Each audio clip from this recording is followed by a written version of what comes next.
It is not uncommon for people to state that their greatest fear is dementia. Empowering Seniors is tackling this topic head-on. Join us as we continue this journey together. This is Empowering Seniors. I'm your host, Katherine Ambrose. Today, we are introducing the topic of dementia, and we're so honored to have a world-renowned educator on living with dementia, Teepa Snow. Teepa, thank you so much for coming to Wichita, Kansas and being part of our program. My pleasure. You're an occupational therapist by background. Indeed. 40 years. 40 plus. years. And have you always worked in dementia? I haven't always worked in dementia, but I've always worked with people that have brain changes, developmental disabilities, head injury, stroke, cognitive sort of issues, because I'm really curious about how our brains and our bodies work together. And so what do you do today? Well, these days, what I have is a company, Positive Approach to Care, and we do training, consultation, working with professionals, families, organizations around the world, trying to help people better appreciate what happens when somebody gets dementia and what can we do that makes a difference with what they're able to do and what they're not able to do so that we create life that's worth living. And what is dementia? And what is Alzheimer's? Yeah, so we have dementia, and dementia is a great big umbrella term. And if we think about it as an umbrella, it gives us a lot of different things under the umbrella. So dementia is a syndrome. It's a collection of symptoms. And under that umbrella, we have at least probably about 120 different forms, causes, and types of this thing that is damaging, destroying, changing your brain, robbing your brain of abilities over time. But what causes it? Well, that can vary. And Alzheimer's is this big category under the umbrella. It's one of the ones that's well known for sure, but it's not by any stretch the only one or even the only common one. But it is one people have learned about. Dr. Alzheimer's was very active. And so Alzheimer's is a grouping of dementias that have some characteristics, some symptoms in common. But there are Lewy body dementias, there are frontal temporal lobe dementias, vascular dementia. So learning more about those different dementias, because they have different symptom profiles, even though they're under that umbrella, can help us help people learn what's normal for that dementia and what's not. So we should get that checked out, because that may not be dementia that we're looking at. Mm-hmm. It may be something else worth investigating. I know that dementia, I work with a lot of seniors, and I know that dementia is probably their biggest fear. They're worried about cancer and all kinds of things, but really number one are the brain changes that you're talking about, and feeling like they have cognitive decline or memory loss, or that they're going to embarrass themselves and not be the same.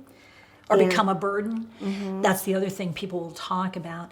And actually, they did a study, and they found that people are more scared of getting dementia than they are of dying. After age 45. I mean, by 45, we're already really concerned about this thing. And sometimes it's because of ourselves, and sometimes it's because of our experiences in our family or our friends or our communities. And that's really unfortunate, because a lot of us are going to experience this thing called dementia. And how can we live the best life we can live, and how can we get support the way that we would like to get support to do how we're going to do it? Because we can't right now stop it or prevent it. We can reduce risk, and we can manage to live with right now. How do people best cope with a diagnosis? By number one, finding out early in most cases, because the earlier I can notice something's changing for me, and the people around me can better understand that it's not a willfulness, it's not just my sadness about that, maybe depression, but what I'm experiencing is different. Anxiety, because when I can't figure things out that I used to be able to figure out, I can become anxious.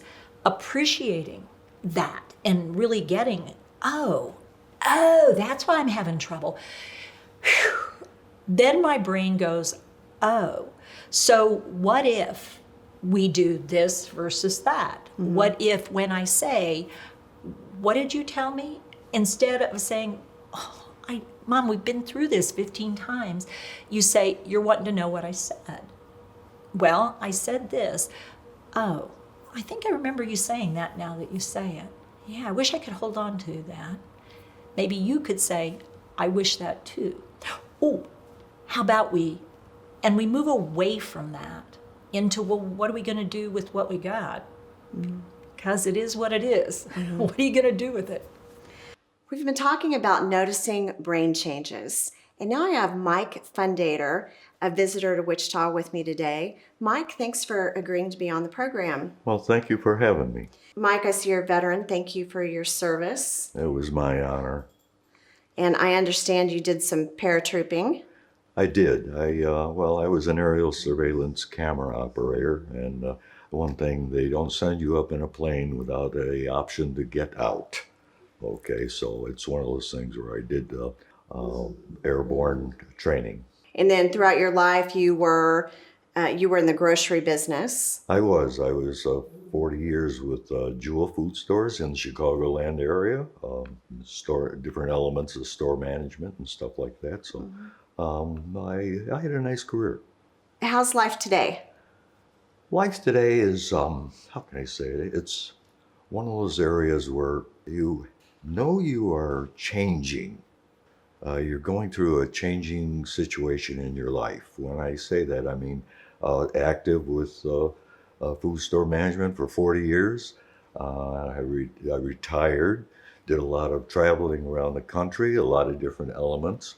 I became a widower, and it was one of those things where you kind of feel kind of empty. You know, the things that you did all your life are beginning to unfold. And I have 3 kids who are very supportive. By the same token, at this stage in my life, I'm beginning to experience some significant change at 81. You know, so it's one of those things where I kind of take it day by day. So what kind of changes have you been noticing? My capacity to recall is probably the most notable one.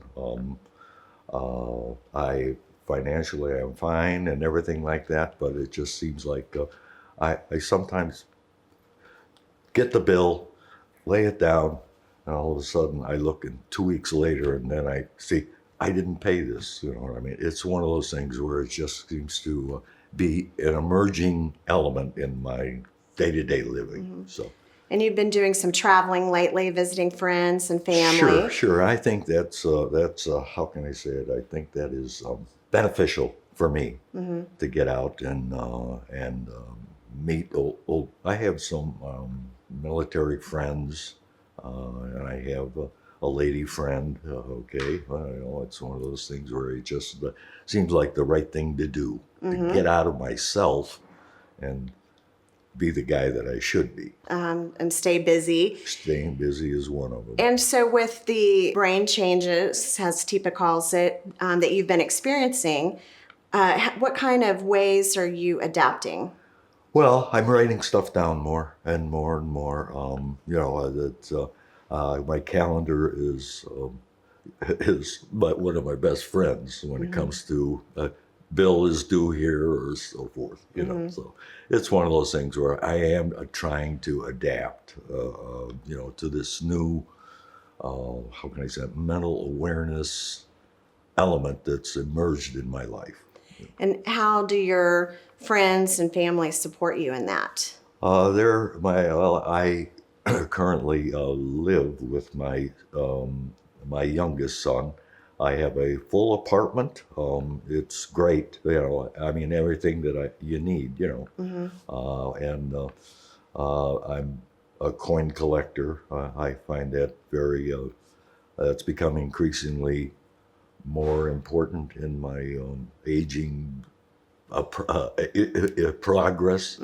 I enjoy it because it gives me a sense of focus, you know what I mean, that I need and everything, as opposed to just kind of wandering around, So. And how do you make your travel arrangements? With a lot of help. For a guy that, I did a lot of stuff overseas in Korea. I was there 22 months, but it's one of those things, and I flew a lot because that was my job. Okay. I wasn't a pilot. I was an aerial surveillance camera operator is what I was. But it's one of those things where I just, I find that I have to focus more. This is important, or something like that. I get a bill, I'd write it down on my calendar, pay bill, or whatever it is. So I'm in a point of or a stage where I'm developing strategies with contending with my possible loss of,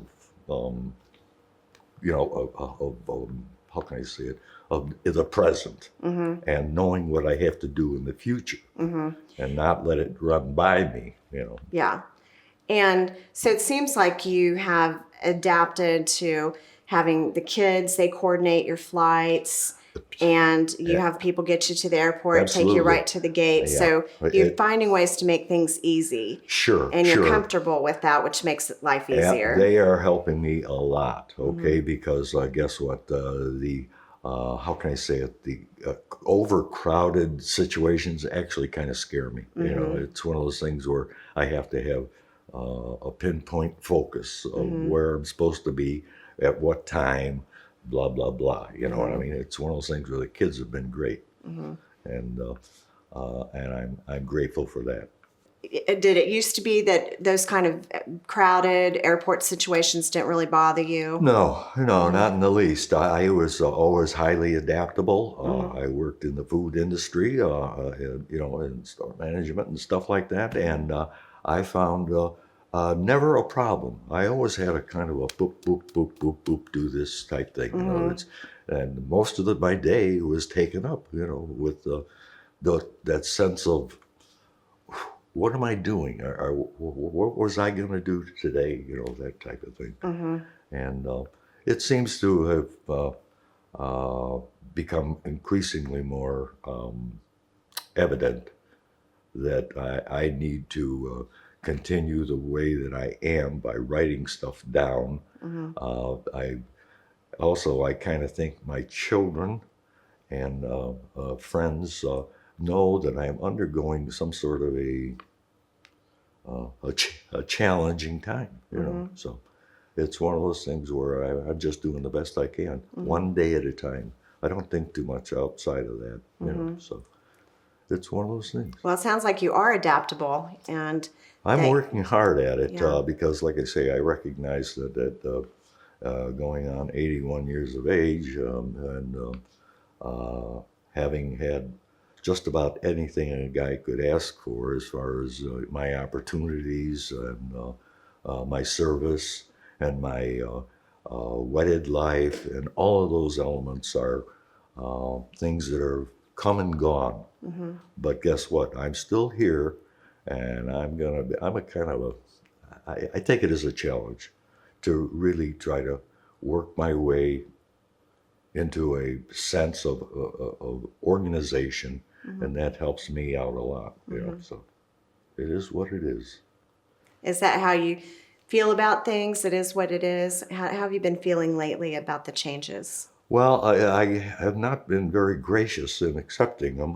You know what I mean? I say, why the hell did you do that? Or what were you thinking? Or were you thinking? And I find it kind of self-induced questions that I'm asking myself too. So I'm going to. I think I'm going to have to at some point in time seek some actually mental health opportunities, shall we say?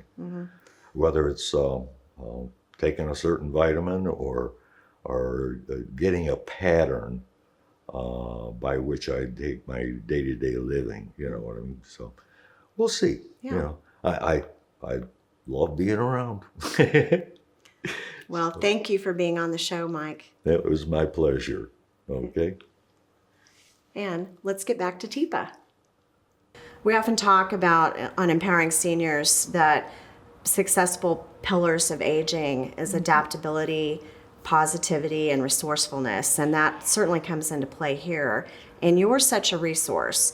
And I think helping people cope in their minds with their diagnosis, and also teaching family how to cope and friends how to cope and how to talk to people. Yeah. So, like rather than making a statement, like, Mom, you have dementia. Now, when I made that statement, how did I sound? Excited? Frustrated and accusatory, Yeah. and can feel shaming, or you.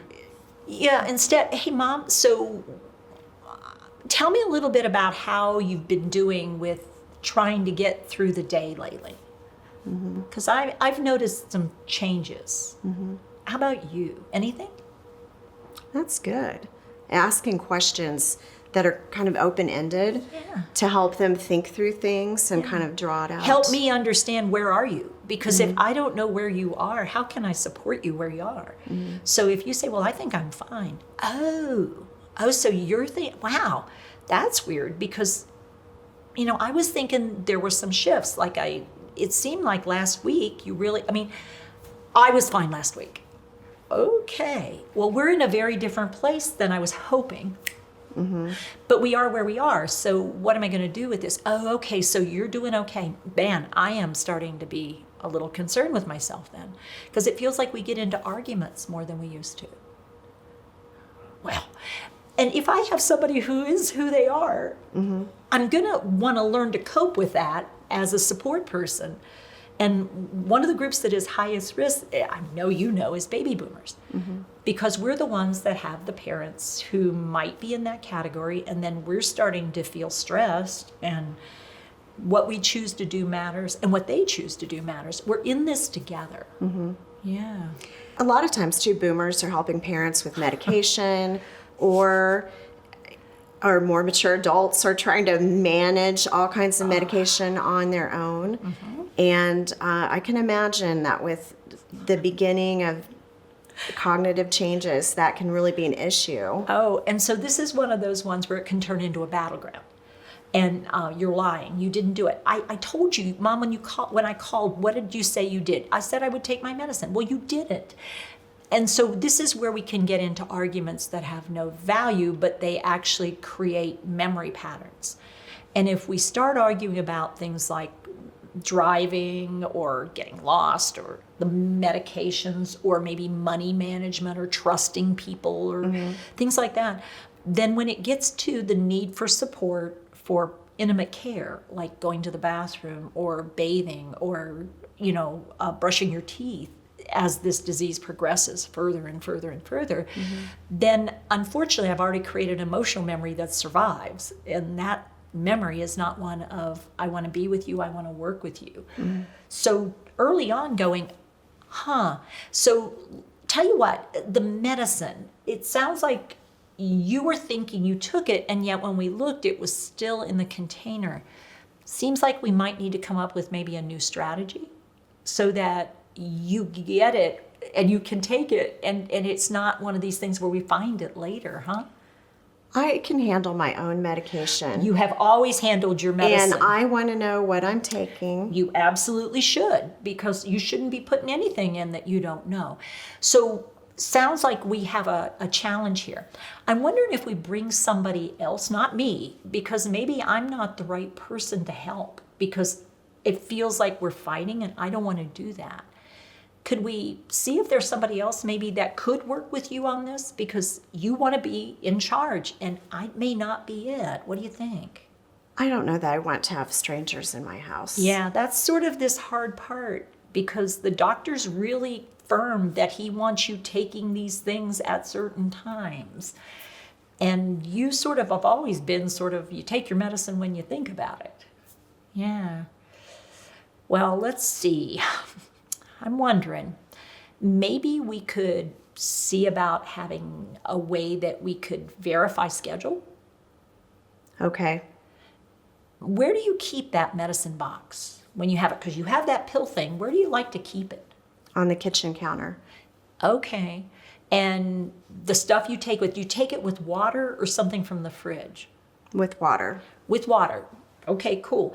So what if when the alarm goes off for me, it's on my phone to remind me to prompt.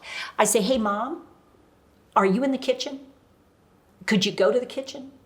Because your medicines are there now. I just got an alarm that says it's time for you to go ahead and do it. Could you go ahead and get your glass? Now, are you going to use cold water or room temperature?" Cold water out of the tap. Okay, go ahead and do that, why don't you? Okay, now this is Monday, and this is the morning. So did you got that pill area? Are you in that one? Look at that. Is that where you're at? So you're on the M, and it's the morning dose? You got it? Got it. Cool. All right. Cheers, Mom. I'm taking my vitamins. Thank you. Now, will that always work? No. But is that a different way of doing it than, Mom, you've got to take your meds? Yes. I'm calling you to remind you about your meds. Well, a lot of times you'll hear people say, "Oh, there comes a time when you have to parent your parents." luck but with that. we're not. Yeah. Good luck, right? Because we're not the parent of our parents. And they're going to resist that. In fact, that's a life developmental stage from my training, is that when you reach a certain point, you're doing life review and legacy and thinking about that, but also you want to be in control of your own life and have autonomy. Whoa. When did you think you were going to just take over for me? I mean, no. And it's like, it's the art of learning boundaries. And some people might be really open. I need some help with my medicines. In which case you go, "Phew, boy, I dodged that bullet. Cool. You know, but how do I keep you engaged in your medicine, though? In that case, sometimes we can get complacent thinking, "Oh, well, she's so easygoing. This will be a piece of cake." And then we find the brick wall, or we figure out, I'm managing everything. And I don't know what she's even doing with her day, because, I mean, she just sits around until I ask her to do something. She's become incredibly passive and disengaged. So it's risky on both ends. I mean, It's definitely a process, not an event. Exactly. Because things Yeah. are changing all the time. yeah, it's dynamic. Yeah. And medication also can have an impact on cognitive and memory. And I think that's a nice reminder that it might not really be you. It can be the, medication. It could be medications. It could be anxiety or depression, or it could be hearing loss, or it could be vision changes. It could be being overwhelmed by so many changes with other things like pain, arthritis pain that's not well managed. There have been some things that indicate by the age of 75, 80, you may be up to 15 things you're putting in your body each day. 15. And you start having brain changes, and it's like, what's causing what? And so you could be taking medicines to control the side effects of medicines, and suddenly taking a look and going, let's pause here. Which of these are ones that we really need to, you really want to be on and it helps, and which are ones that we really need to rethink? I wonder if we should see somebody who's really skillful at that, like maybe a pharmacist or a gerontologist, somebody who's going to look at the whole picture with us. And I did say us, and I'll see what you say with that word. Are you okay with it being us? Because that's one of the really important things, I think, when dementia's in the picture, is instead of a medical dyad, it becomes a medical triad. We want to have a partner with us. So when the physician says something, or when something is recommended, I have a backup plan. I have a recorder. I have somebody who can help me think things through after we're done with that, so that we can really problem solve together what we're thinking. So as a care partner, which could be a main caregiver plus all the other people out in the periphery, just have some patience. The art of letting things go for right now. Well, and think about when you're being a good parent, how much patience you hope you have with a baby and a toddler and a child of any age. And that's what we need to do throughout our whole life, is have patience with our friends limits. and loved ones. Yes. And know our limits. Know when I've reached this limit of, and I talk about rubber bands sometimes. When you've stretched the rubber band as far as you think you can stretch it, and then you stretch a little further, I mean, you can snap. And that's never a good thing. So really looking at, I need to ease off that rubber band. Yeah. So it has resilience, so it'll come back. Plus, so many families deal with horrendous family drama and high emotions, and that's not helping anybody or anything. I wish every family were perfect, but I haven't found one yet. So, we try to figure out how are we going to work within this system that we have. And when things get hot, let's turn the heat down. When things get really cold, let's see if we can warm things up, because we want to look for some balance. Who's going to notice cognitive changes or memory changes first? Well, interestingly enough, the data says about half the time the person who's living with the change is the first one to pick up on it. Now, what they do with that awareness and knowledge varies. 50% of the time, it's people around them. Now, the people around may only see them episodically, and that's how they notice a change. And sometimes it's the person who's there every day, a lot of the time, who first notices a shift.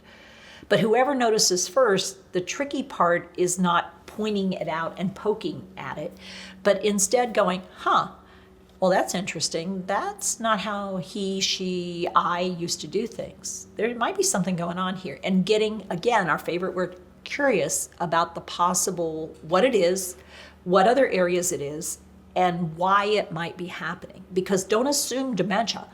This could be medication related, pain related, emotionally related. It could be hearing related, vision related. I mean, it could be a health condition that we haven't even realized, like urinary diabetes, tract infection, urinary tract infection, COVID. I mean, those kind of things. So being curious and then being even more curious rather than poking.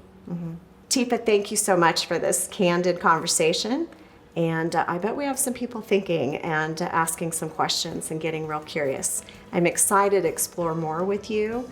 And thank you for joining us. I'm Katherine Ambrose. This is Empowering Seniors. If you have questions about dementia or any of the topics that we cover on this program, reach out to us at empoweringseniors@kpts.org or 316-686-4500. Until next time, I'm Katherine Ambrose.